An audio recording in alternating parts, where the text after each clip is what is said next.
আজকে ফাংশনে আর লগে লগে একটা সেরি আমার ফুল দিল। ফুল দেওয়ার পরিবর্তে যদি খাওয়ানো বস্তু দিত তাও খাইয়া পেটটা বড় হারতাম। হ্যালো গাইস, কিবা শুনান আশা করি সবাই ভালো শুন। চাকলা হাই সেকেন্ডারি স্কুলে ফাংশন হইতাছে আজকে, তাই বাংলা বুংলি আই বললাম দেখবার নিকে। আজকে ফাংশনে আর লগে লগে একটা সেরি আমার ফুল দিল। ফুল দেওয়ার পরিবর্তে যদি খাওয়ানো বস্তু দিত তাও খাইয়া পেটটা বড় হারতাম। তারপরে সিস্টার কয়জনে আয়া কয় যে আনের নগে আমরা ফটো উঠমু, আনের মেলা বড় ফ্যান আমরা। আমি কইলাম ফটো উঠবা উঠো, কিন্তু এই ঠান্ডার দিনে ফ্যান হইও না, এমনি যে ঠান্ডা, তোমরা যদি বড় ফ্যান হও তাহলে এই ঠান্ডা বলতে আমি মরে যামগা।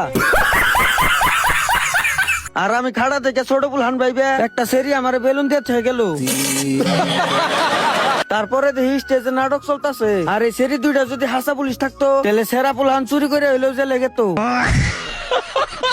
নাটক শেষ হওয়ার পরে এই দুই বুঝি আয় বলে স্টেজে ড্যান্স করবার নিকে। বুঝি দুইটা ড্যান্স করতেছে না তো মনে করতেছে কাপড় খসতেছে। তারপরে দেখি ছোট সিস্টার একটা স্টেজে উঠে টেঙ্গি টেঙ্গি করতেছে। ওহন ফাংশন শেষ হয়ে গেল গা। স্কুলের ফাংশন থেকে 6টা বাজাই শেষ দিল। আজকের ভিডিও এই পর্যন্তই। Bye bye guys.